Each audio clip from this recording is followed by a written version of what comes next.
The 1970s may be remembered for oil crises and stricter rules, but they also gave us some of the most expensive and extravagant American cars ever built. These machines weren't just transportation, they were rolling statements of power, luxury, and style.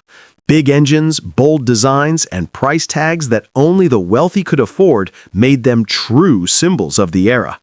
Here are the 13 most expensive American cars of the 70s.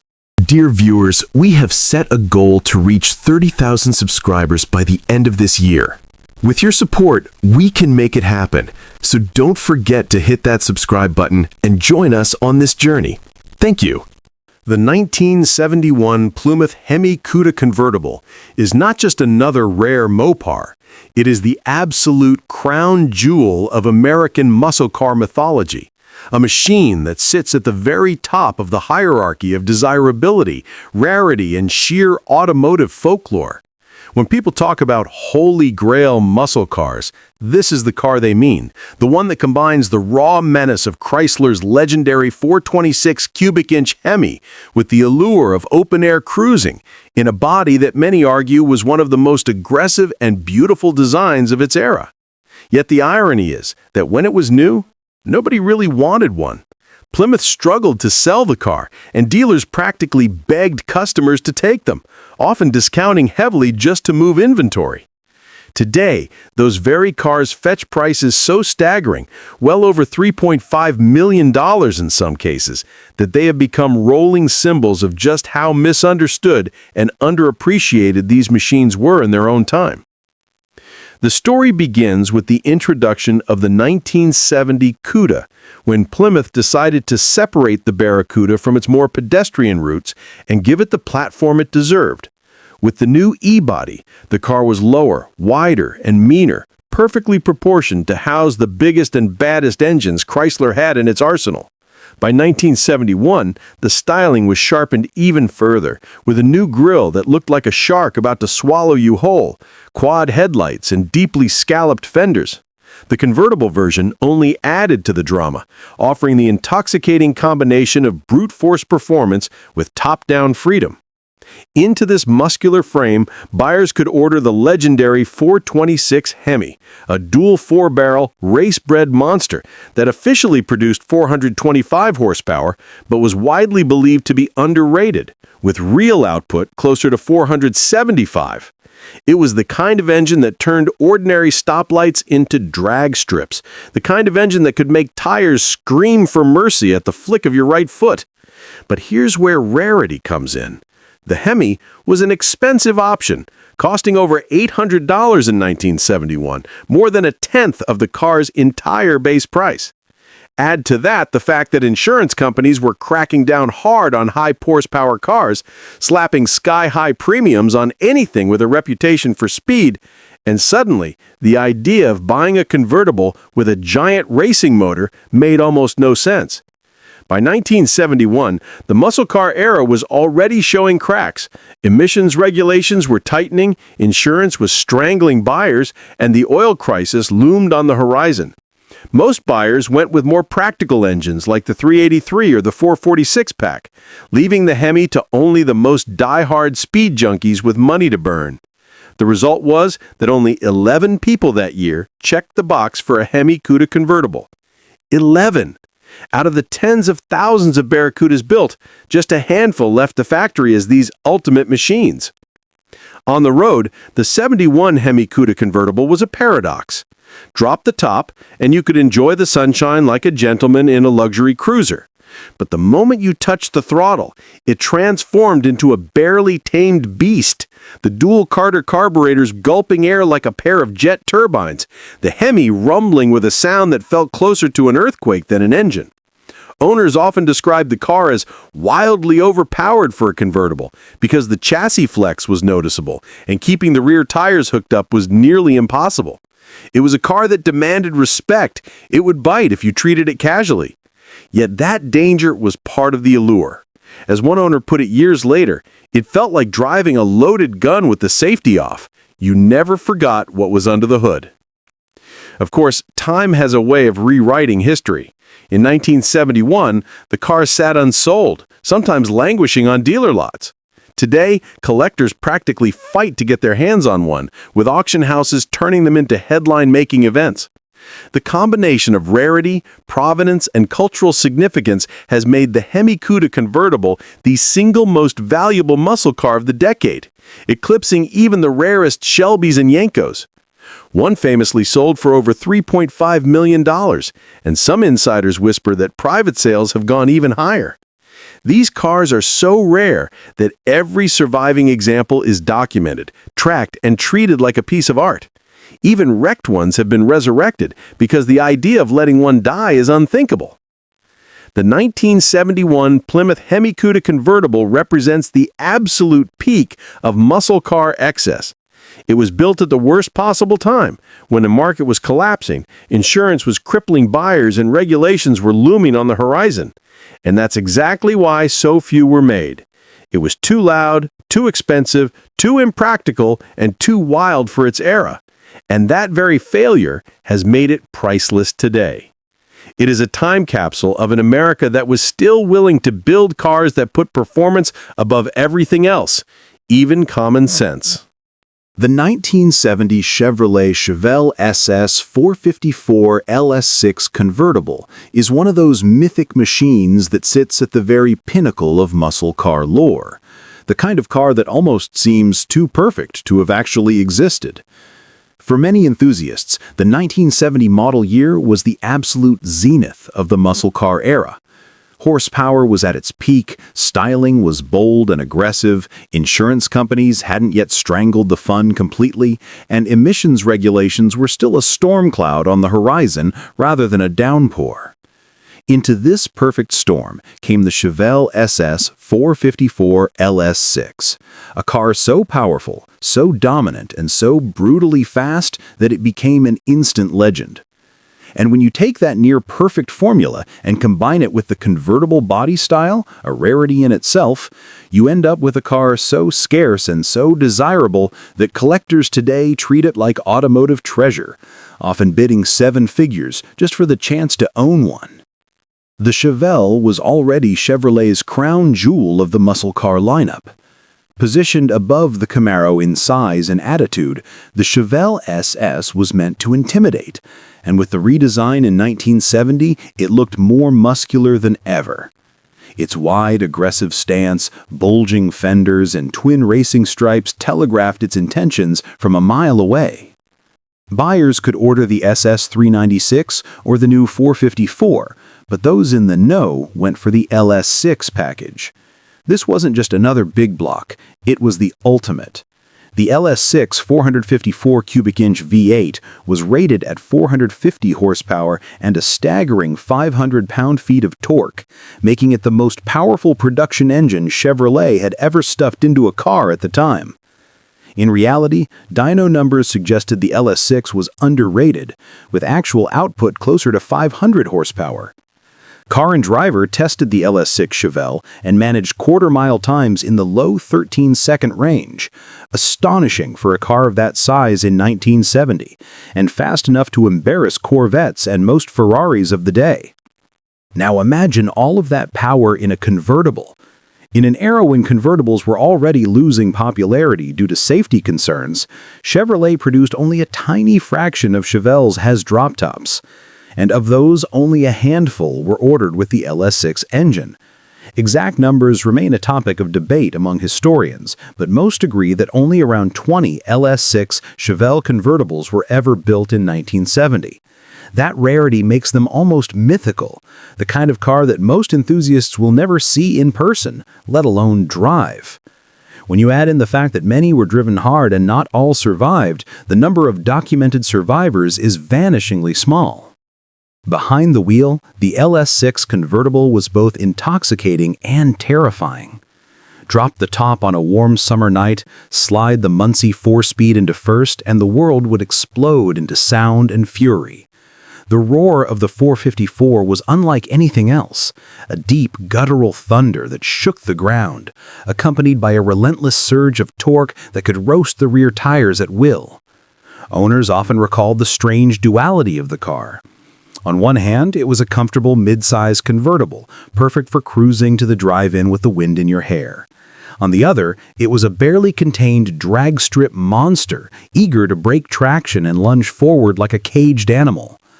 One period owner famously said, "It felt like the car was trying to tear itself out from under you, and that was exactly why we loved it." Visually, the LS6 convertible was as intimidating as its hardtop sibling, with the same cowl induction hood, SS badging, and often the iconic racing stripes. Yet seeing one with the top down added an extra layer of menace, a muscle car that dared to mix raw power with open-air freedom. But the very things that made it cool also made it impractical. Convertibles were heavier and less rigid than coupes, and many buyers in 1970s saw them as less suited for serious performance. Add in the high cost of the LS6 option, and it's no surprise so few people checked that box. In many ways, that's what makes the survivors so precious today. They were built for a market that didn't exist, and now they've become the rarest of the rare. Today, the 1970 Chevelle SS 454 LS6 convertible sits firmly among the most valuable muscle cars in history.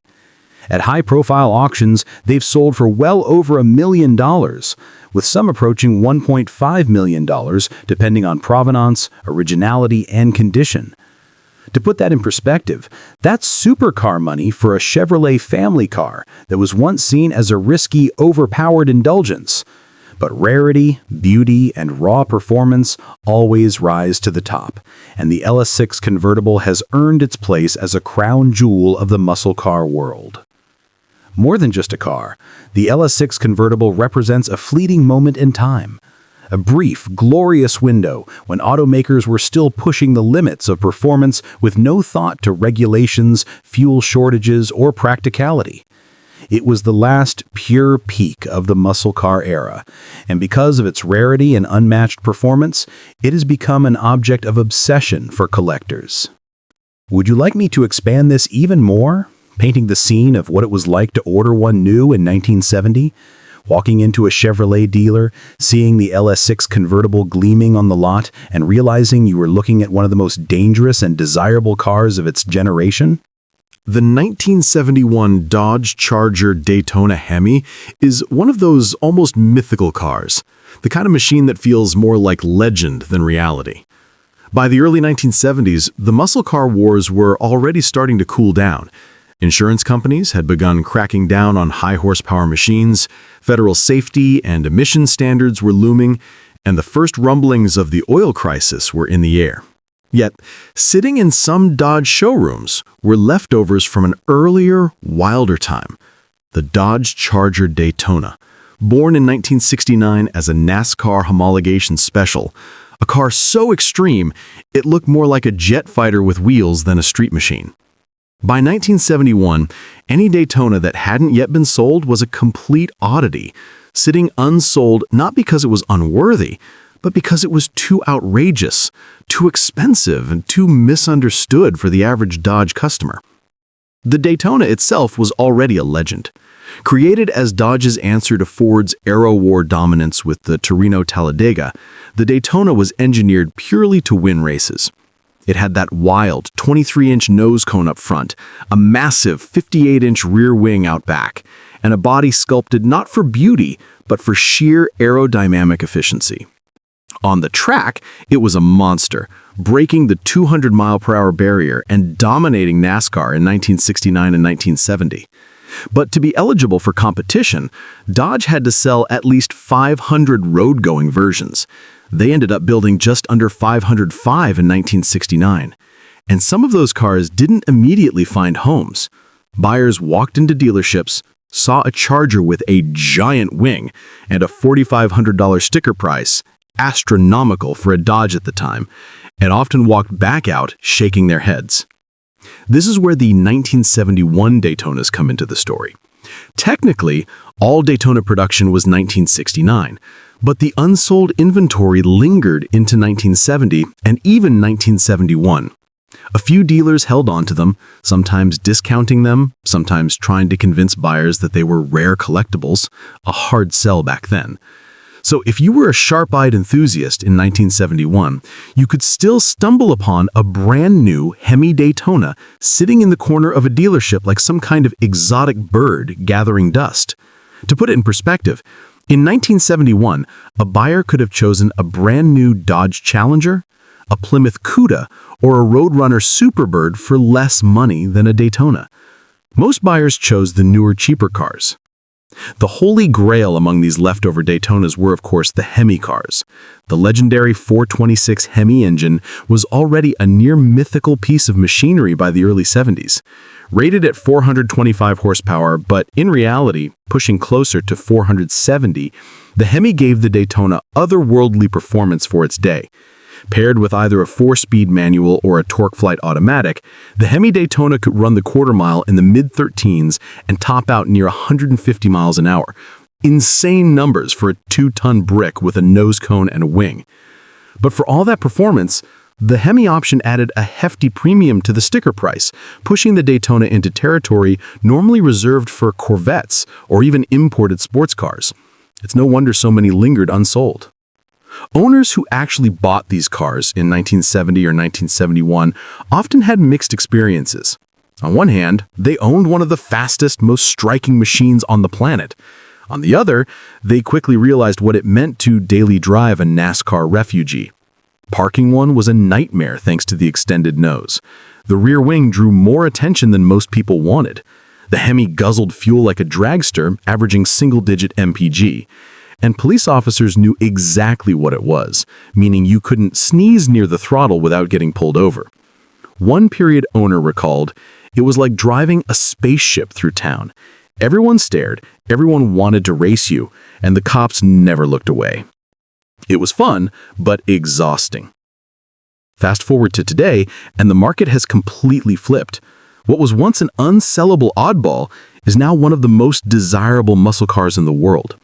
Of the roughly 70 Hemi Daytonas built in 1969, only a few survive in original, numbers-matching condition. When one of those crosses the auction block today, prices can easily crack $1 million, and in some cases push well beyond that, depending on color, transmission, and provenance. Very things that made the Daytona unsellable in 1971 are exactly what make it so valuable now. The 1971 late-sale Daytonas stand as a fascinating snapshot of the changing tides in muscle car history.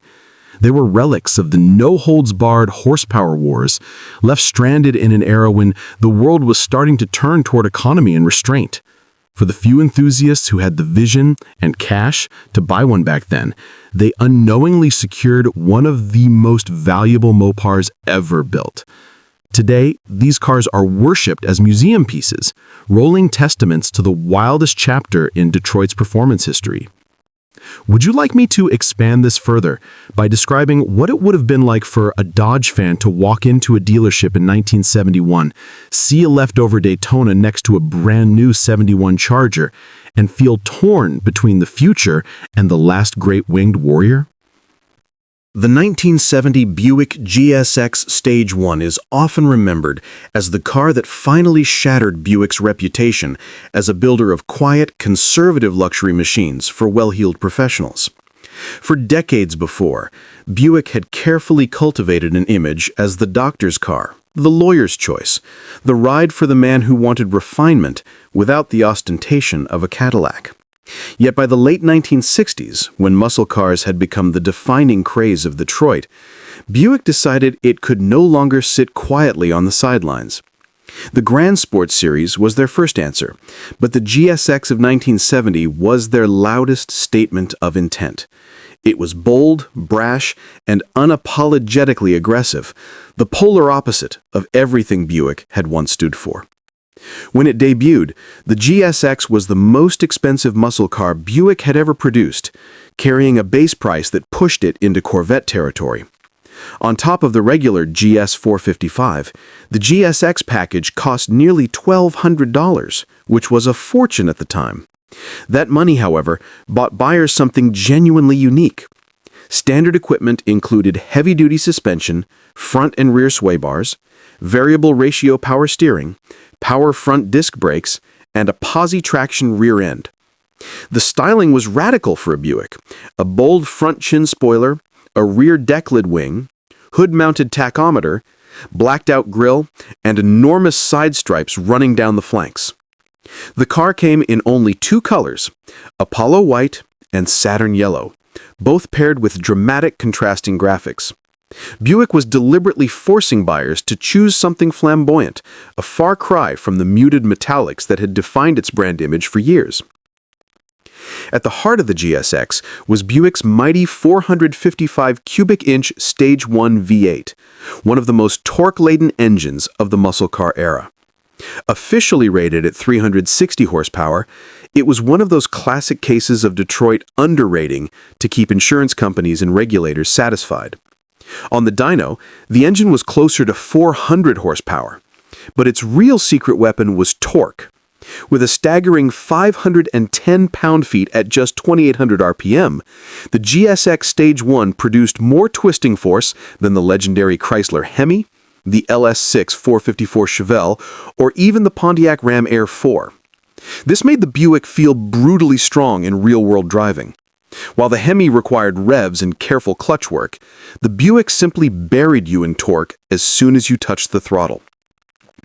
Performance tests of the day confirmed its prowess. Car and Driver recorded quarter-mile times in the low 13-second range at around 105 miles per hour, making it one of the quickest production cars of 1970. Yet, unlike many of its rivals, the GSX offered civilized road manners. It idled smoothly, had the option of air conditioning, and came with an interior that was far more upscaled than a Dodge Charger or a Chevrolet Chevelle. In many ways, it was the muscle car for the man who wanted his cake and to eat it too. A brutal dragstrip warrior wrapped in a gentleman's suit. Owners from the era often spoke about how the GSX drew attention. One recalled, "People laughed when I told them I bought a Buick. Then they saw it in Saturn yellow with those black stripes, and the laughing stopped. The cops noticed too. I got pulled over constantly because the car just screamed trouble." Another owner remembered the GSX's surprising balance. "It was the only muscle car I ever owned that I could drive across 3 states in comfort, then show up at the drag strip and beat almost everyone there." The hood-mounted tachometer was a favorite detail among many, both a novelty and a reminder that Buick had stepped into territory once reserved for Dodge, Plymouth, and Pontiac. Compared to its rivals, the GSX was unique. The 1970 Chevelle SS 454 LS6 had the horsepower crown, with its 450 horsepower rating, but it didn't have the Buick's torque advantage. The Hemi Cuda was wilder and more famous, but it demanded a punishing level of commitment from its drivers, and didn't come with the same refinement. Pontiac's GTO Judge had style and flair, but lacked the raw brute strength of the Buick Stage 1 motor. In short, the GSX managed to balance luxury, performance, and exclusivity in a way none of its competitors quite matched. Still, its high price limited sales. Only 678 GSXs were built in 1970, with just 400 of them equipped with the Stage 1 engine. That scarcity made them rare from the start. At the time, many buyers opted for cheaper Chevelles or Roadrunners, leaving the GSX as something of an outlier in the marketplace. Yet today, that very rarity has elevated its status among collectors. While Chevelles and GTOs appear frequently at auctions, a genuine GSX Stage 1 is a prized find, and pristine examples often sell for over $200,000, with 4-speed cars fetching even more. The GSX Stage 1 represents the high watermark of Buick's involvement in the muscle car era. By 1971, rising insurance premiums, tightening emissions regulations, and lower compression ratios began to sap the life out of Detroit's big engines. The 1970 GSX remains a snapshot of the moment when Buick decided to shout instead of whisper, a one-year-only legend that proved the brand could compete with the wildest offerings of Dodge, Plymouth, and Chevrolet, while still maintaining its refined roots. In the world of American muscle, that balance of brute force and polish made the 1970 Buick GSX Stage 1 one of the most unique and enduring icons of its era. Would you like me to make an even longer version where I also describe the exact driving experience of the GSX Stage 1? Like what it felt like to sit in the cabin, start that Stage 1 455, and take it on the road compared to its rivals? The 1976 Cadillac Eldorado convertible is one of those rare cars whose reputation was shaped less by its performance and more by the marketing genius and cultural moment surrounding it. Cadillac declared it the last American convertible, a dramatic claim that resonated deeply with the public at the time. The mid-1970s were a period of turmoil in the auto industry. Emissions regulations, fuel shortages, and a general decline in big V8 performance were shaking the foundations of Detroit. Safety regulations, particularly rumblings about potential rollover standards, had convinced many manufacturers that convertibles had no future. Cadillac saw this looming end not as a crisis, but as an opportunity. They transformed the 1976 Eldorado ragtop into a farewell celebration, turning it into one of the most hyped cars of the decade. Cadillac's campaign worked brilliantly. Showrooms were flooded with buyers eager to grab what they believed would be a guaranteed collectible. Cadillac built over 14,000 Eldorado convertibles that year, an enormous number compared to the rarity of true classics, yet the hype was so intense that people willingly paid full sticker prices and sometimes even premiums to get them. Some customers, convinced they were buying a future gold mine, immediately stored their cars under covers, left the protective plastic on the seats, and never drove them. Stories still circulate of brand new 76 Eldorado convertibles with delivery miles showing up decades later, stored like time capsules in garages and warehouses. The car itself was quintessential 1970s Cadillac XS. It stretched over 224 inches long, weighed close to 5,000 pounds, and floated down the road on a soft suspension tuned more for comfort than control.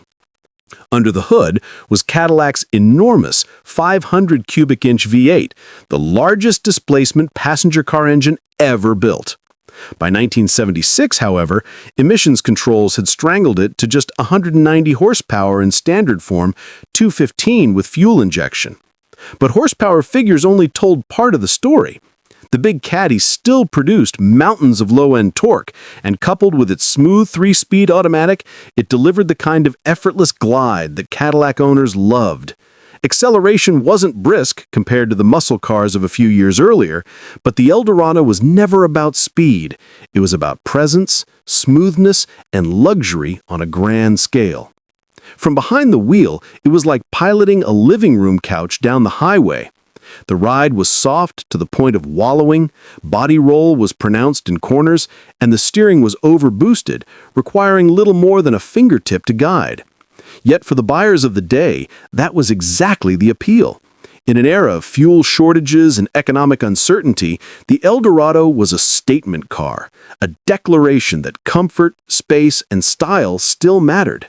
Drop the massive power top, sink into the leather seats, and you were surrounded by chrome, padded vinyl, and Cadillac's vision of 1970s luxury.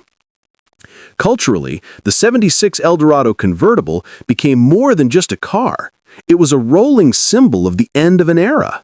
Newspapers and magazines ran stories about the death of the convertible, and Cadillac leaned into it. Buyers treated the car less as transportation and more as an artifact. One contemporary buyer later recalled, "I bought mine because I thought my grandchildren would be rich from it.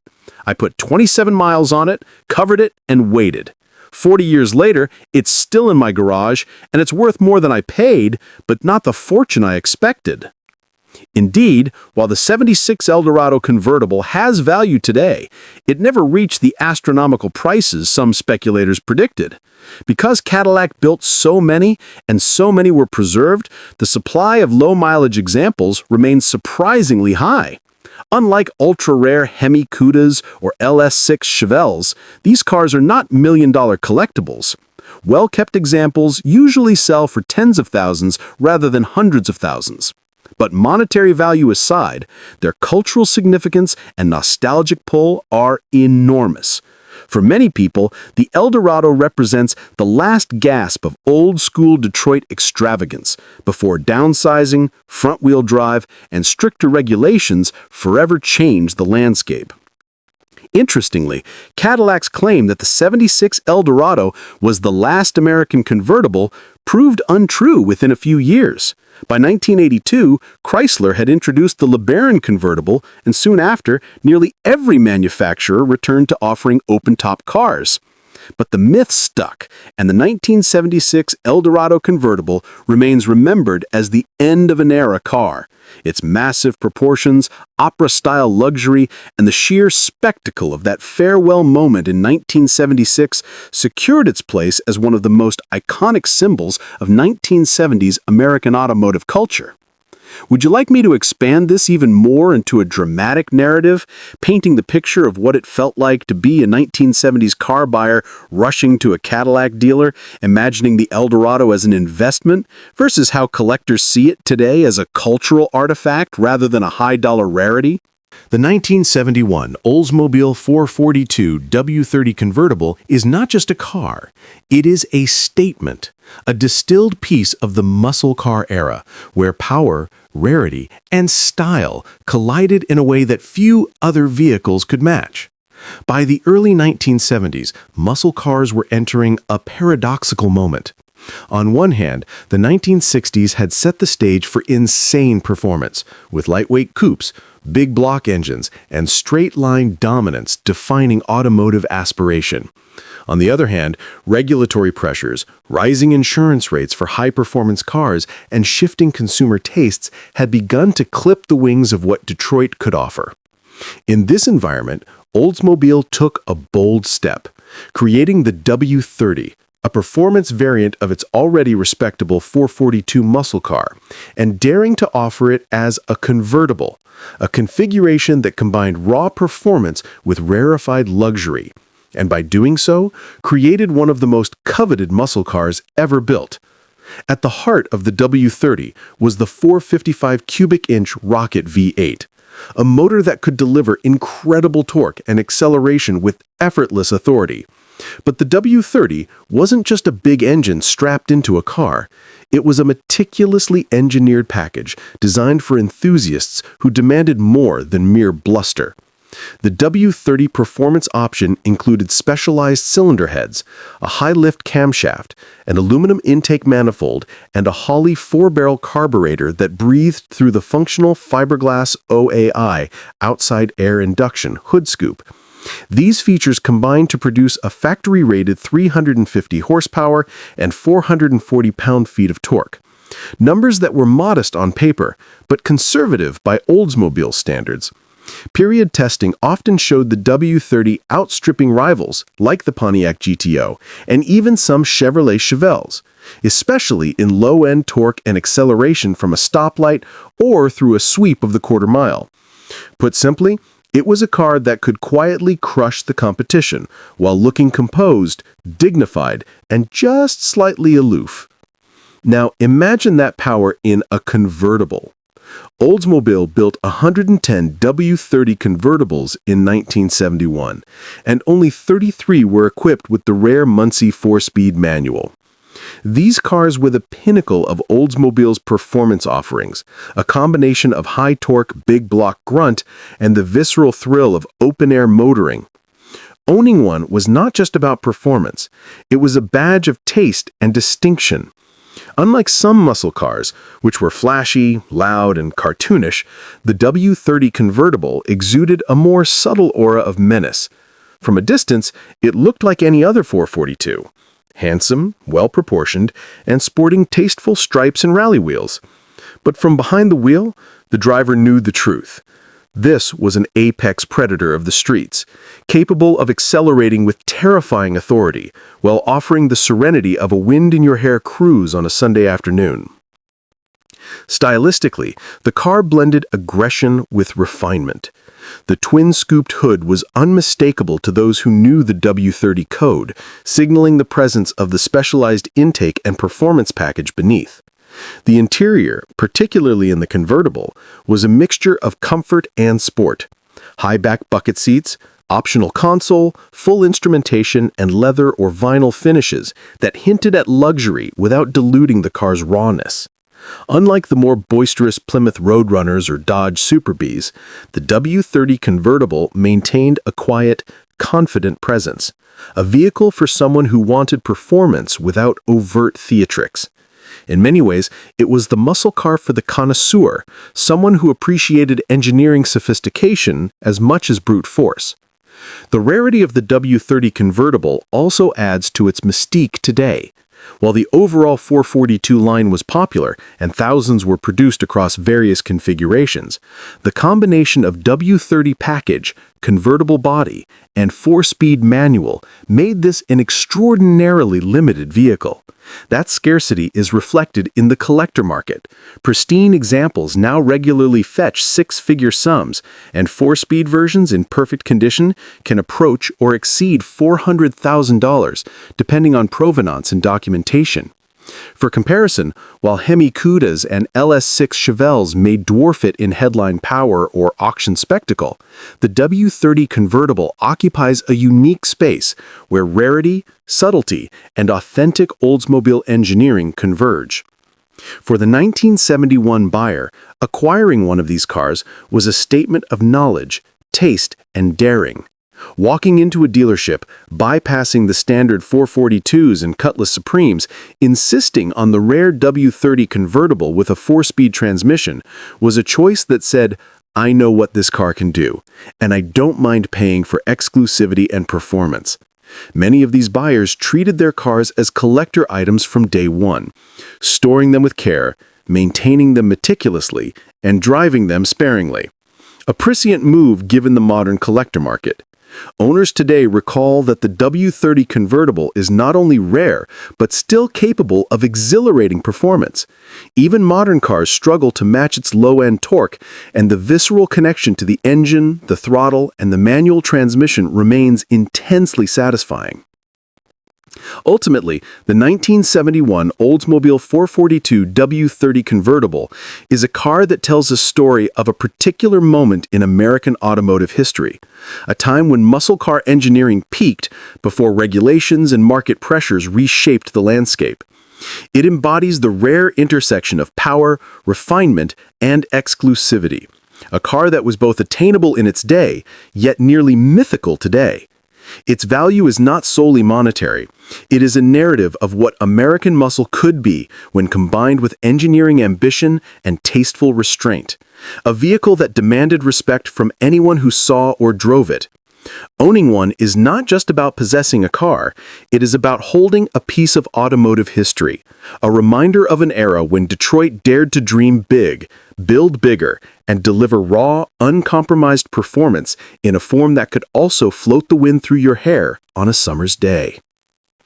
If you want, I can continue even further, weaving in imagined contemporary buyer reactions, period road tests, and a dramatic comparison of how the W30 convertible stands against modern muscle cars in terms of sheer visceral experience. Do you want me to do that next? The 1978 Pontiac Firebird Trans Am Gold Special Edition is not merely a car, it is a snapshot of a very specific moment in American automotive history, when muscle, style, and Hollywood glamour collided in a way few vehicles ever achieved. By the late 1970s, muscle cars were in a strange limbo. Emissions regulations, insurance premiums for high-performance vehicles, and the lingering effects of the 1973 oil crisis had significantly muted raw horsepower, while Japanese imports began making inroads with reliability and efficiency. Yet Pontiac, ever aware of both consumer desire and cultural trends, saw an opportunity. Smokey and the Bandit had made the Trans Am a household name virtually overnight, elevating it from a sporty coupe to a symbol of rebellion, speed, and cinematic cool. Pontiac didn't just want to sell cars, they wanted to sell dreams, and the Gold Special Edition was the embodiment of that ambition.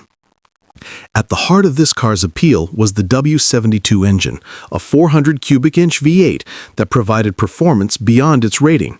Officially advertised at 220 horsepower due to emissions restrictions, the reality was far more impressive. The W72 produced a crisp, torque-rich thrust that gave the Gold Special Edition surprising punch on the road. The package included a high-lift camshaft, a performance intake manifold, and a Holley carburetor that allowed the engine to breathe more efficiently. Coupled with Pontiac's own upgraded suspension and handling tweaks, the car offered a driving experience that, while not as raw as a 1970s Hemi Challenger or LS6 Chevelle, was balanced, approachable, and exhilarating in its own right.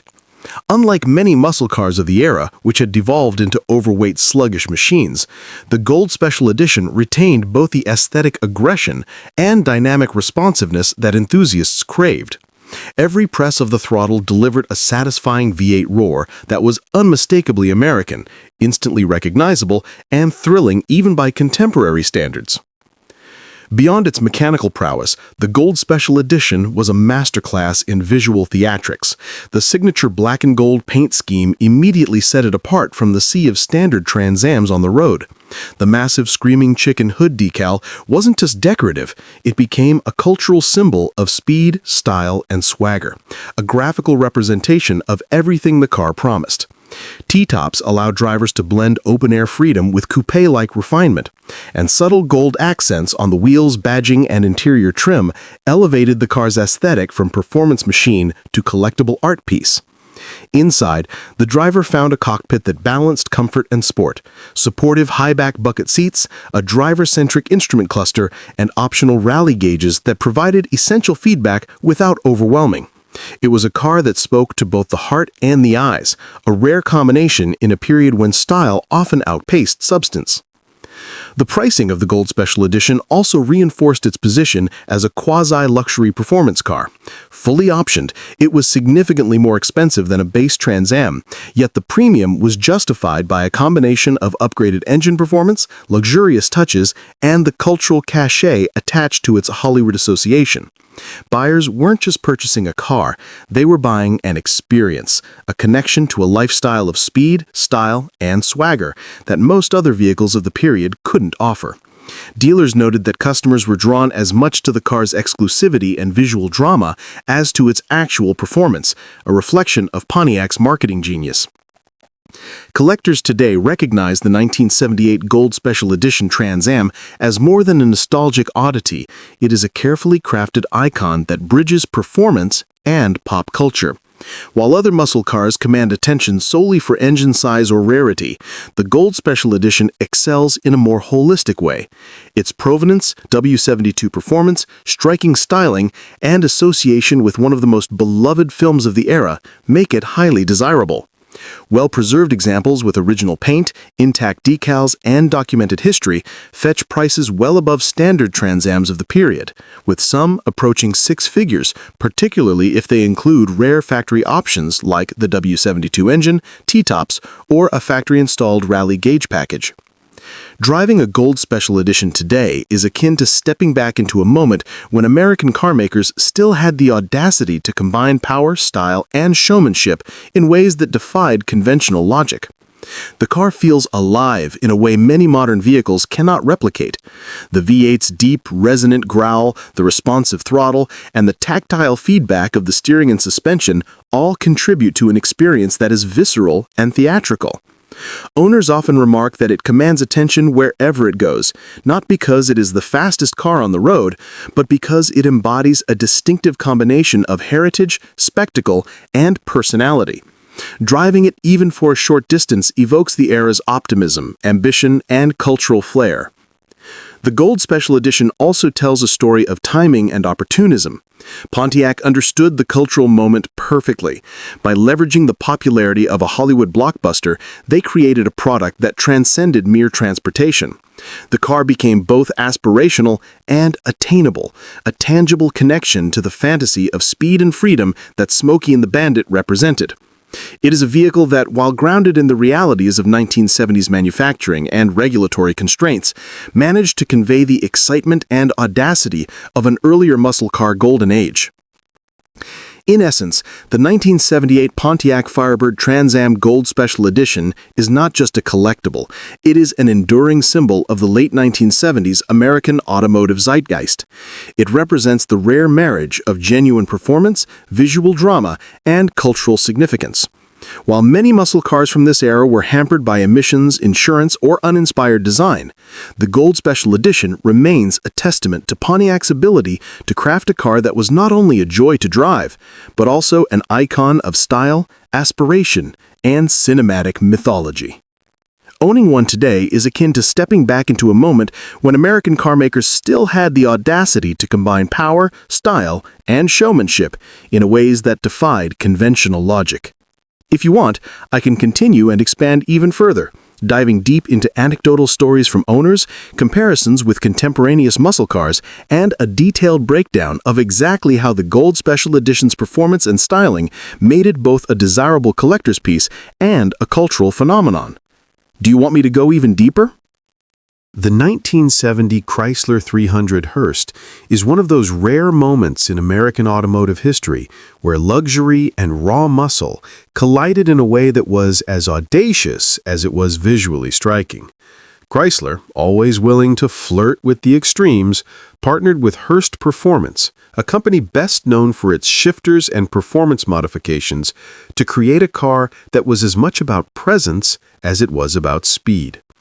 The 300 Hearst was a colossal coupe, wearing a commanding stance on the road, its long hood and squared-off rear end accentuating its sheer American bulk.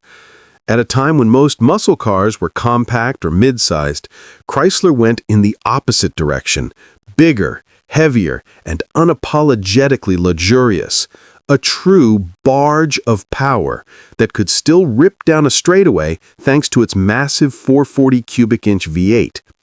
Under the hood, the 440 Magnum delivered a throatier, more aggressive iteration of Chrysler's big block architecture. Though officially rated at around 375 horsepower, real-world tests and owner experiences suggested it produced considerably more in torque and mid-range punch, making it feel much quicker than its official numbers implied.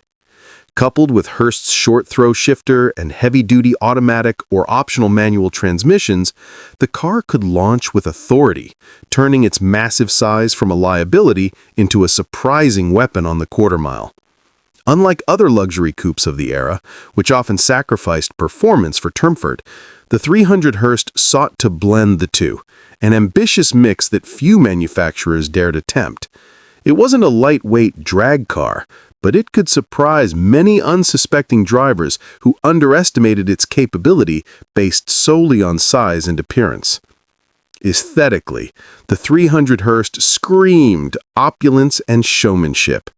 Many were finished in white with gold accents on pinstriping, badging, and trim, which created a striking visual contrast against the massive body panels.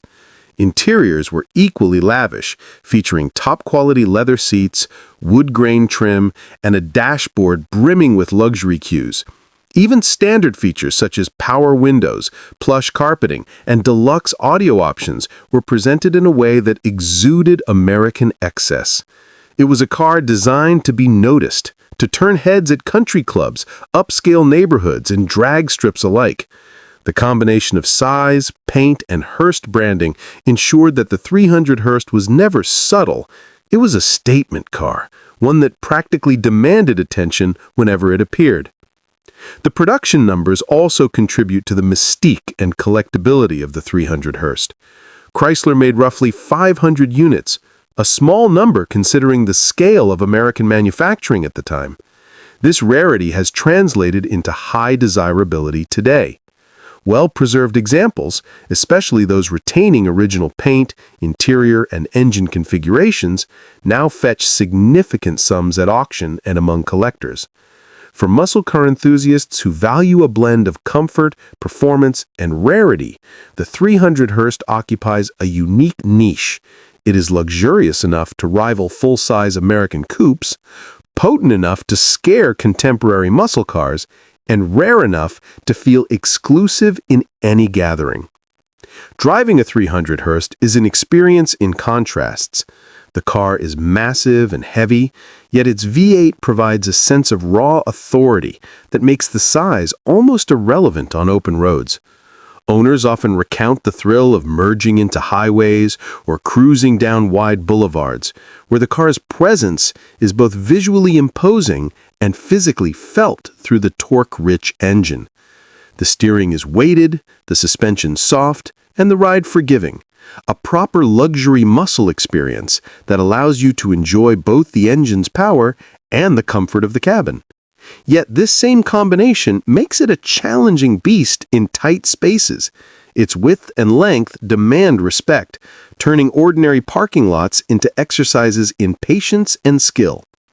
Historically, the 300 Hurst stands as a testament to Chrysler's willingness to experiment with marketing and performance partnerships. At a time when muscle cars were diversifying and regulatory pressures were mounting, Chrysler collaborated with Hurst to create a model that appealed to a niche audience, those who wanted power, luxury, and exclusivity in a single package. It wasn't aimed at the average performance buyer or the casual luxury shopper. It was a car for enthusiasts with both disposable income and a taste for American excess. That very specificity is what makes it remarkable today. A car that captures a very particular moment in automotive history when manufacturers could still afford to take risks and blend extremes into a single vehicle. In essence, the 1970 Chrysler 300 Hurst is a rare American oddity, a luxurious, over-the-top, big-block V8 coupe that delivers an intoxicating mix of performance and prestige. It was never subtle, never cheap, and never designed to blend in. With only about 500 made, it occupies a space in the collector car world that is part muscle car, part luxury cruiser, and wholly iconic. It represents a time when American car makers were bold enough to combine excess, power, and style into something unforgettable. A car you didn't just drive, you announced yourself with it. If you like, I can write an even longer, deeper version detailing the specific performance specs, Hurst modifications, interior option packages, and the modern collector market for the 300 Hurst, essentially creating a full encyclopedic account of the car. Do you want me to do that? The 1971 Ford Torino GT 429 Cobra Jet convertible stands as one of the most remarkable and rare expressions of the golden age of American muscle, where raw power, audacious styling, and limited production numbers intersected to create a car that has become a true collector's holy grail. Ford had already established the Torino line as a stylish, mid to full-size personal luxury and performance coupe, but the 429 Cobra Jet variant elevated the model to a level that was beyond ordinary muscle cars of the era. Underneath its sleek, flowing lines and convertible top lurked one of the most potent power plants of the period, the 429 cubic inch Cobra Jet V8, rated conservatively at 370 horsepower for marketing and insurance purposes, but widely acknowledged by enthusiasts and testers to produce significantly more power, especially in torque, the kind that pushed you firmly back into the plush bucket seats with every downshift or launch. The convertible body added a level of rarity and visual drama that few contemporaneous muscle cars could match, transforming the Torino from a handsome performance coupe into a rolling spectacle, a machine that could dominate both the drag strip and the boulevard. What makes the 1971 Torino GT 429 Cobra Jet convertible particularly extraordinary is not just its engine, but the carefully considered combination of performance options, which included the Ram Air induction system and a manual 4-speed gearbox. Ram Air allowed cooler, denser air to flow into the engine, amplifying the already formidable power of the Cobra Jet V8 and delivering a surge of acceleration that could leave rival big block cars choking in its dust. Paired with the 4-speed manual, the car offered a driving experience that was thrillingly visceral. Every shift, every launch, every cornering maneuver conveyed a connection between driver and machine that only a raw, big-block American convertible could provide. The combination of massive torque, open-top exhilaration, and a chassis designed to handle that power, even with the characteristic body roll of the era, made it a car that was as challenging to master as it was intoxicating to drive. It was a machine that rewarded skill, courage, and a love for unfiltered performance in a way that few other cars of the period could match. Aesthetically, the Torino GT convertible was pure early 70s muscle drama, embodying the bold styling cues that Ford used to differentiate its performance models. The long, sculpted hood, pronounced front grille, subtle fender flares, and GT badging combined to create a car that seemed to move even when standing still. When equipped with the Ram Air shaker hood, bold stripes, and other performance-oriented trim, the Torino's visual presence matched its mechanical prowess perfectly, signaling to anyone on the street that this was not just a luxury cruiser, but a legitimate contender in the horsepower wars. The interior reinforced this image, blending luxury and performance. Deep, comfortable bucket seats cradled the driver and passenger, a console-mounted shifter commanded attention, and gauges were laid out to prioritize clarity and immediacy, emphasizing the car's dual role as both a performance machine and a statement of American automotive excess. The rarity of the 1971 Torino GT 429 Cobra Jet convertible further enhances its legendary status. Production numbers were astonishingly low. Only a handful were equipped with the combination of Ram Air, 4-speed manual, and convertible top. These were expensive, specialized options at the time, limiting their appeal to a small, elite group of buyers who could afford to pay top dollar for the ultimate in Ford performance and style. Today, surviving examples are exceedingly rare, particularly those that remain in original condition or have been meticulously restored. Collectors prize provenance, original engine configurations, factory paint, and documented option packages, features that significantly elevate the value of these cars in the collector marketplace. Six-figure prices are common, and top-tier examples with verified histories can approach or exceed mid-six figures, reflecting both their scarcity and the enduring reverence for their place in muscle car lore. The Torino GT 429 Cobra Jet convertible also represents a fascinating moment in automotive history. By 1971, the muscle car era was reaching its zenith, with manufacturers pushing the limits of performance while simultaneously grappling with tightening insurance rates and looming emissions regulations. The Torino, with its big-block Cobra Jet engine and convertible allure, symbolized the peak of Ford's ambition, a car that could dominate drag strips, offer open-air luxury, and make a statement on the street, all at once. Its combination of size, power, style, and rarity made it a car for those who wanted the ultimate in American performance without compromise. It was not a car for the casual driver. It was for enthusiasts who appreciated engineering bravado, raw horsepower, and the thrill of piloting a large, powerful machine with the roof down and the wind in their hair.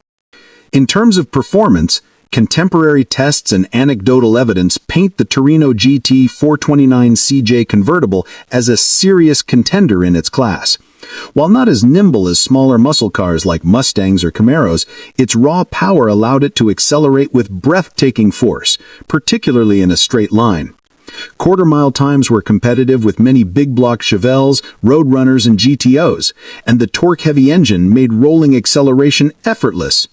The car's handling, while substantial for a convertible of its size and era, was sufficient to provide an engaging driving experience without compromising the overall ride quality, making it a rare blend of brute force and composure. Driving one today, enthusiasts report the same visceral thrill as in 1971, the deep rumble of the V8, the responsive clutch and shifter, the wind rushing over the long hood, an immersive experience that few modern cars can replicate.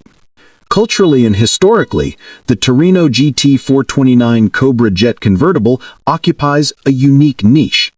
Unlike mainstream muscle cars, which were produced in thousands, this model was rare, expensive, and carefully targeted at a discerning audience.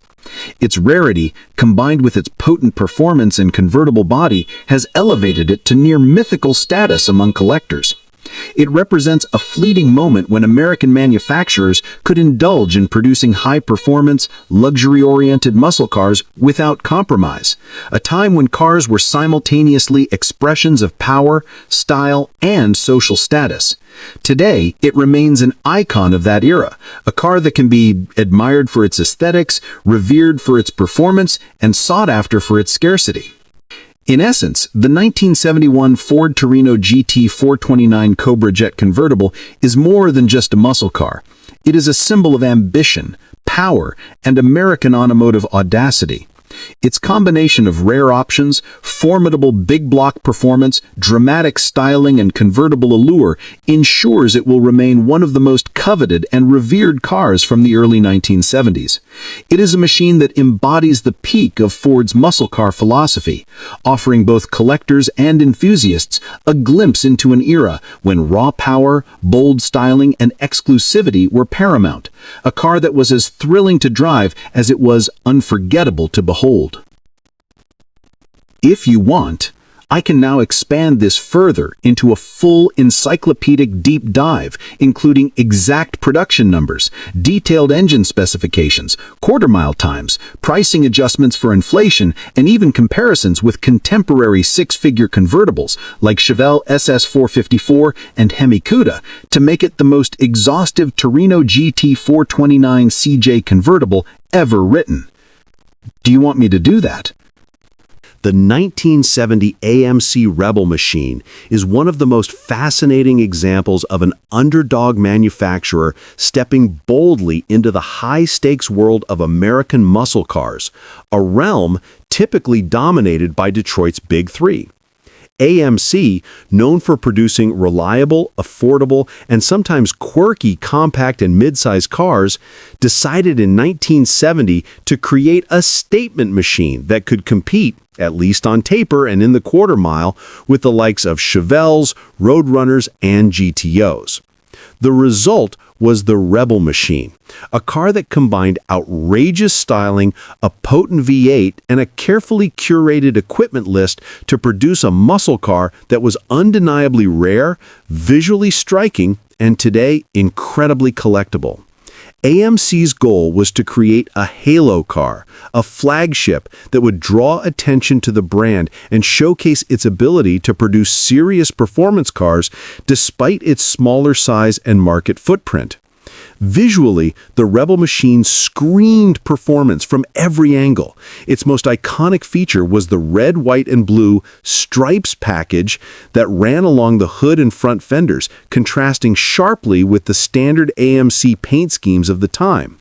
This bold graphic treatment wasn't just cosmetic flair, it was a statement designed to attract buyers who wanted to make a declaration on the street or the drag strip.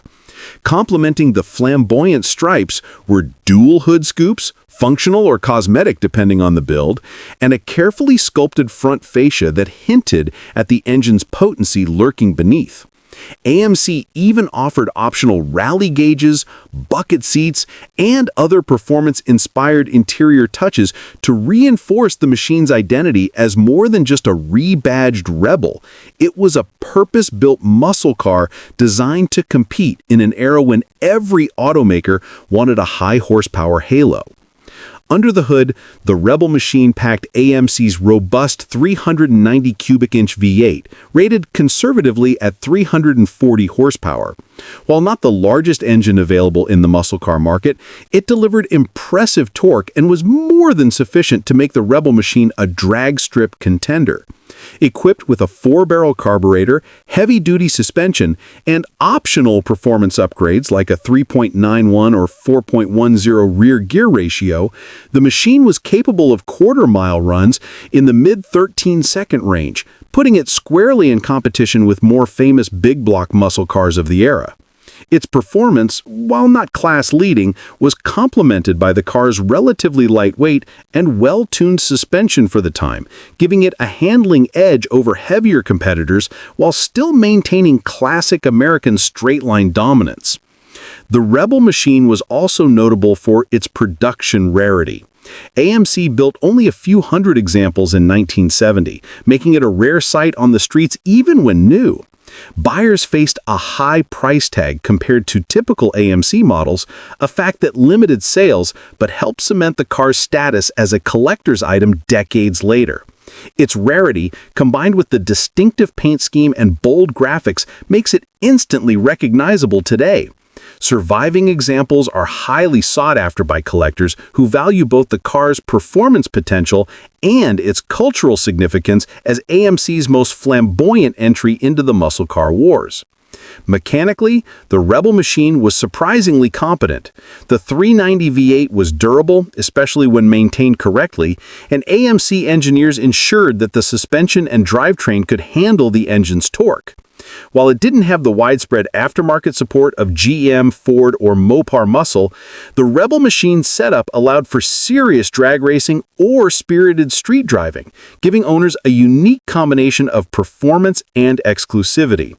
Its interior, although reflecting typical AMC quality of the era, was outfitted with bucket seats and optional rally instrumentation, allowing drivers to feel in command of a car that was as much about showmanship as it was about speed. Culturally, the Rebel machine represented AMC's ambitious attempt to compete with Detroit's muscle car giants. It was an expensive car for AMC buyers, signaling a departure from the brand's image of practical, affordable vehicles. The machine's wild stripes, aggressive stance, and high-performance reputation made it an instant standout, both in car magazines and at drag strips across the country. It also became a touchstone for enthusiasts who appreciated AMC's willingness to take risks, blending high performance with bold styling in a way that was entirely atypical for the brand. Today, the 1970 AMC Rebel machine is more than just a rare muscle car. It's a symbol of ambition, innovation, and the audacity of a smaller automaker competing in a market dominated by giants. Its combination of distinctive styling, potent 390 V8 power, and limited production makes it a prized collectible. And for many enthusiasts, it represents the pinnacle of AMC's performance achievements. From its striking graphics to its drag strip capabilities and cultural impact, the Rebel machine has earned a permanent place in the annals of American muscle. A bold, brash, and unforgettable testament to AMC's brief but memorable foray into high-performance glory. If you want, I can expand this even further with exact production numbers, rare option packages, period pricing versus inflation, and a comparison to contemporaneous GM and Mopar muscle cars to make it an exhaustive deep dive into the Rebel machine story. Do you want me to do that? The 1979 Chevrolet Camaro Z28 Indy Pace car is not just a late 70s special edition, it is a landmark in the history of American pony cars, representing a moment when performance, marketing flair, and racing prestige intersected in a way that made the car far more than just a transportation device.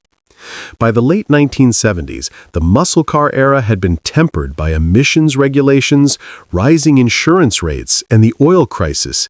Yet manufacturers still wanted to maintain excitement around performance models. Chevrolet recognized the public's appetite for special editions tied to racing events, particularly the Indianapolis 500, which had become a cultural institution in America. The 1979 Z28 Indy Pace car was designed to satisfy that desire, creating a limited edition halo model that combined sporty handling, bold styling, and commemorative cachet. A car that was as much about status and visibility as it was about horsepower. The Z28 Indy Pace car's visual identity was instantly recognizable. Finished in a crisp white body with striking orange stripes and Indy 500 graphics, it was flamboyant even by late 70s standards. Every element of the car was designed to stand out. The dual stripes stretched over the hood and roof, the matching orange accents on the interior, and the commemorative decals all screamed that this was a car connected to high-speed spectacle. Inside, buyers were treated to a fully loaded experience uncommon in standard Camaros of the era. Features such as sport bucket seats, special instrumentation, optional air conditioning, power windows, and tilt steering created an interior that felt as premium as it looked aggressive on the outside. In essence, the car was a package that allowed drivers to experience a race car aesthetic and exclusivity without leaving the comfort of a well-appointed vehicle. Performance, while constrained by emissions regulations of the late 70s, was still respectable. The Z28 small block V8, though detuned compared to early muscle cars of the decade, provided enough torque and horsepower to make the car lively in street driving and respectable on the track. Coupled with Camaro-specific suspension tuning, heavy-duty brakes, and rear-wheel drive dynamics, the car retained the handling edge that had defined the Z28 since its introduction in 1967.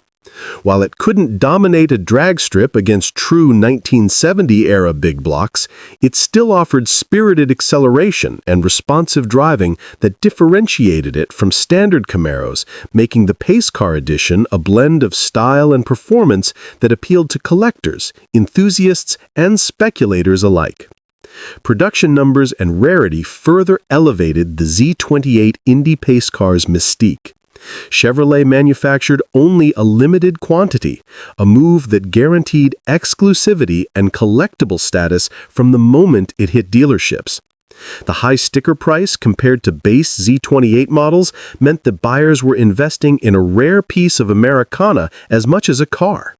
Some buyers tucked them away in garages, anticipating that these limited editions would rise in value over the coming decades. And indeed, original, numbers-matching examples today command substantial six-figure sums at auction, often surpassing contemporary collectibles simply because of their iconic styling, association with the Indy 500, and limited production.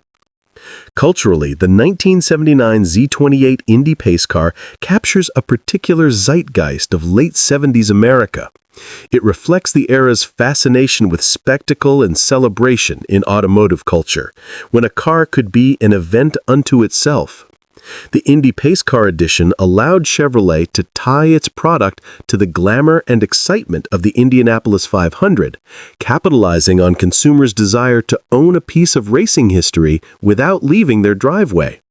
For enthusiasts, it represented the ideal combination of visual drama, heritage, and respectable performance, a model that was collectible from day one because it represented more than just horsepower. It was a statement car.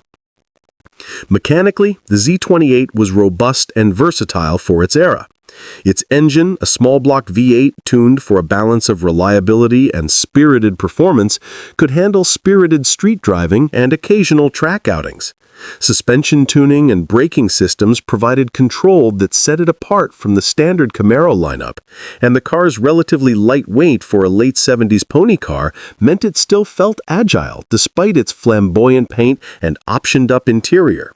Chevrolet succeeded in creating a package that looked fast, handled reasonably well, and captured the imagination of buyers, even if raw performance figures didn't match the legendary muscle cars of the early 70s.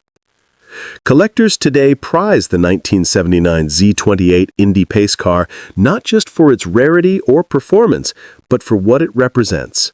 A perfect storm of late 70s American car culture, marketing brilliance, and racing glamour. Original, unrestored examples are scarce, and when one surfaces, it commands attention from collectors and enthusiasts alike. The combination of its limited production, flashy graphics, fully equipped interior, and connection to one of America's most famous motorsports events ensures that it remains an iconic and highly desirable Camaro variant. In the broader context of Chevrolet's pony car strategy, the 1979 Z28 Indy Pace Car exemplifies how special editions could be leveraged to elevate a brand and create collector demand long before the modern era of limited-run performance vehicles. It's a car that allowed Chevrolet to celebrate its racing pedigree, satisfy enthusiasts' craving for visual and mechanical distinction, and create a lasting piece of automotive history that remains relevant nearly half a century later. From its bold graphics to its fully loaded interior, its connection to the Indianapolis 500, and its status as a limited edition collectible, the 1979 Z28 Indy Pace car stands as a shining example of how a carefully crafted special edition can become legendary, blending performance, prestige, and pure spectacle into one unforgettable package. The 1977 Pontiac Can-Am occupies a fascinating and rare niche in the history of American automobiles, representing a bold one-year experiment by Pontiac to merge the worlds of muscle performance and luxury in a way few other cars dared. The Can-Am was essentially Pontiac's statement piece, a halo model that borrowed the ride comfort and plush interior of the Grand Prix platform while adding a dose of muscle-inspired aggression through styling, graphics, and available V8 powertrains. Unlike the mainstream Grand Prix, which was built for cushy cruising, or the Firebird Trans Am, which prioritized sporty appeal, the Can-Am attempted to straddle both realms. A luxury coupe that could still hint at performance without alienating buyers who wanted comfort over raw speed. It was a calculated risk by Pontiac, an attempt to create a limited production model that would elevate the brand's image and showcase its capacity to produce something rare, stylish, and unique. Visually, the Can-Am was striking for its era. Pontiac designers added bold, angular graphics across the hood, sides, and rear, giving it an almost theatrical presence on the road. The front end received a subtle but aggressive air dam, and the rear featured special decals that distinguished it from standard Grand Prix models.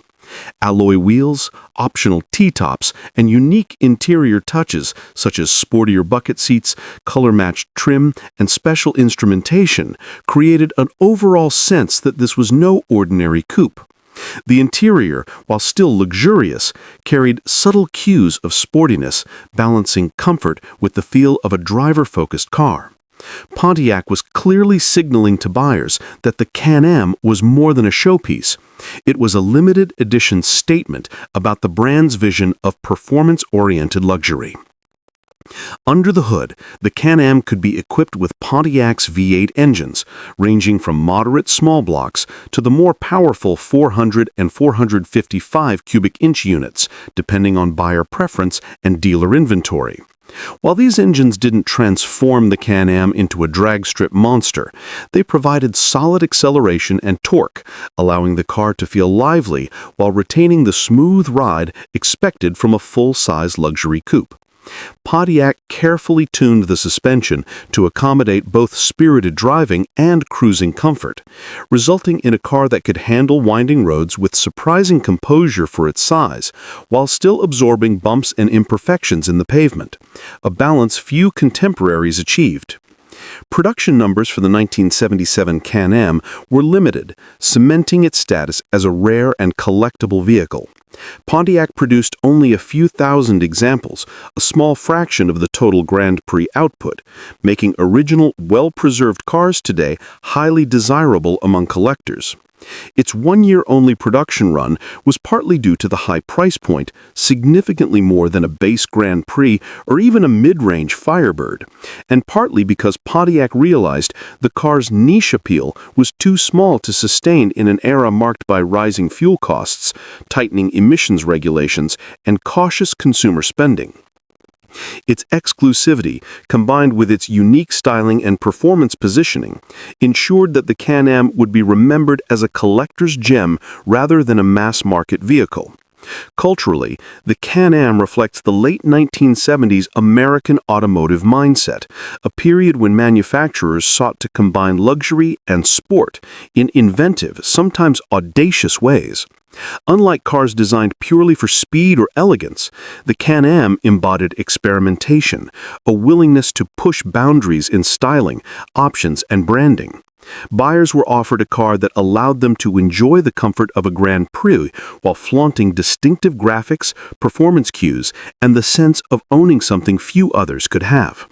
Its presence at car shows and in private collections today underscores its enduring allure. It was a rare attempt at a halo vehicle for Pontiac, one that bridged the worlds of luxury and muscle in a way no other model quite managed in that era. From a collector's standpoint, the Can-Am's value comes from several factors. Its one-year-only production makes it inherently rare. Its position as a limited halo model gives it historical significance, and the combination of performance options and luxury features makes it a compelling package for enthusiasts who appreciate the late 1970s American car scene. Original, unrestored examples are sought after by collectors who value the car's unique styling, its relative scarcity, and its place in Pontiac's lineage. Even today, Can-Ams retain a visual and cultural impact that far outstrips their performance numbers, demonstrating that sometimes rarity, design audacity, and historical significance outweigh horsepower or speed in determining a car's lasting legacy. In sum, the 1977 Pontiac Can-Am is far more than a quirky footnote in GM history. It's a one-of-a-kind example of Pontiac's ambition to create a limited production vehicle that could combine luxury, style, and sport in a way that turned heads and stirred the imagination. Its bold graphics, rare production, potent engine options, and luxury features ensured that the Can-Am would not only stand out on the roads of 1977, but also survive the decades as a prized collectible, a symbol of an era when American automakers dared to be daring, flashy, and unique all at once. The 1970 Mercury Cougar Eliminator Boss 302 represents one of the most fascinating intersections of performance, exclusivity, and style in early 1970s American muscle car history, and it remains one of the most sought-after collector cars precisely because of its rarity and unique character. Unlike the Mustang Boss 302, which dominated headlines and sales charts, the Cougar Eliminator was Mercury's subtle yet audacious attempt to offer a pony car experience with a touch of refinement, slightly larger dimensions, and the promise of high-performance driving that would satisfy enthusiasts who wanted something beyond the mainstream. Mercury understood that the Mustang had its halo cars, and the Eliminator was designed to be the company's statement. We can build a car that is just as serious on the street or track, but with more presence, luxury cues, and distinction. From a visual standpoint, the 1970 Cougar Eliminator was impossible to ignore. Its bold graphics and racing stripes, available on hood, sides, and rear, immediately signaled that this was no ordinary Cougar. The Eliminator package could include a blacked-out grille, shaker-style or functional hood scoops, rear deck spoilers, and chrome or polished sport mirrors, giving the car a level of aggression and presence that rivaled any pony car of its day. The interior continued the theme of performance meets luxury. Bucket seats with optional premium upholstery, wood grain accents, sporty instrumentation, and thoughtful ergonomics set it apart from the standard Cougar, which leaned more toward conventional comfort. The Eliminator's interior subtly communicated that this car was meant for someone who wanted to feel special, whether sitting in traffic or burning rubber on a back road. Under the hood, the heart of the Eliminator was the famed Boss 302 V8, a high-revving, small-block powerhouse designed for serious track and street performance. Officially rated at 290 horsepower, enthusiasts and real-world tests consistently found the engine producing closer to 330-335 HP, with torque figures sufficient to push the Cougar down the quarter mile in low to mid-13-second times when properly equipped. The engine, mated to either a 4-speed manual or an automatic, made the car surprisingly lively, despite its slightly larger Mercury dimensions compared to the Mustang. What set the Eliminator apart was the careful tuning of the competition suspension option, which included upgraded shocks, springs, and sway bars. This combination allowed the Cougar to handle better than most would expect from a full-size Ponyco coupe, while delivering confidence on twisty roads while still retaining the muscle car feel of abundant torque and acceleration. In essence, the Eliminator could corner with relative precision, yet accelerate with the raw, intoxicating force that muscle car enthusiasts craved. Production numbers were intentionally limited, giving the Cougar Eliminator an instant aura of exclusivity. Mercury knew they were not aiming for mass-market dominance. Instead, they were creating a halo car that would enhance the brand's image and appeal to collectors, racers, and enthusiasts who wanted a car that combined performance with subtle luxury. Only a few thousand Eliminators were built, a fraction of the production figures for the Mustang Boss 302, making them rare by design. The higher-than-average price tag kept it out of reach for casual buyers, further limiting the pool of original owners. Yet those who did purchase the car were rewarded with a distinctive experience, a vehicle that could dominate a quarter mile, turn heads with its aggressive design, and yet offer slightly more comfort and interior refinement than its Mustang counterpart. Collectors today prize the 1970 Cougar Eliminator Boss 302 for several reasons. Its rarity is the obvious factor, but beyond that, it embodies the essence of Mercury's ambition during the peak of the pony car era, to produce a car that could compete with the Mustang while carving out its own niche. The Eliminator's mix of bold, aggressive styling, track-capable performance, and a more luxurious, driver-focused cabin makes it a compelling package that stands out even among other high-performance Cougars or Mustangs. Surviving examples, especially those in original condition with period-correct options, are regularly coveted, regularly commanding six-figure prices at auctions. Restoration projects and modified versions exist, but purists often seek the cleanest, unmolested cars, appreciate not just the performance, but also the historical significance and aesthetic originality. The Eliminator also occupies a cultural and historical space that few muscle cars can claim. It represents Mercury's audacious attempt to play in the same league as Ford's Halo performance cars, while appealing to a slightly older, more discerning buyer who wanted excitement without sacrificing all the trappings of refinement. The combination of Boss 302 power, carefully tuned suspension, distinctive graphics, and luxury touches made the Cougar Eliminator a unique, balanced, and surprisingly capable muscle car. Its presence on the road demanded attention, yet it was sophisticated enough to suggest that performance didn't have to come at the expense of style, comfort, or exclusivity. In the end, the 1970 Mercury Cougar Eliminator Boss 302 is more than just a rare muscle car. It is a symbol of Mercury's ambition, a statement of refined performance, and a collector's dream. Its bold graphics, aggressive stance, limited numbers, and Boss 302 engine all combine to make it one of the most remarkable and underrated pony cars of the era. Even decades later, it continues to captivate enthusiasts, embodying a time when American automakers dared to push boundaries, produce limited halo models, and create vehicles that were not just transportation, but statements. Audacious, rare, powerful, and unforgettable. The Cougar Eliminator Boss 302 remains an icon of 1970s performance luxury, a car that perfectly blends muscle car brutality with the subtle elegance Mercury strived to offer, securing its place in automotive history as a true collector's gem and one of the most fascinating pony cars ever built.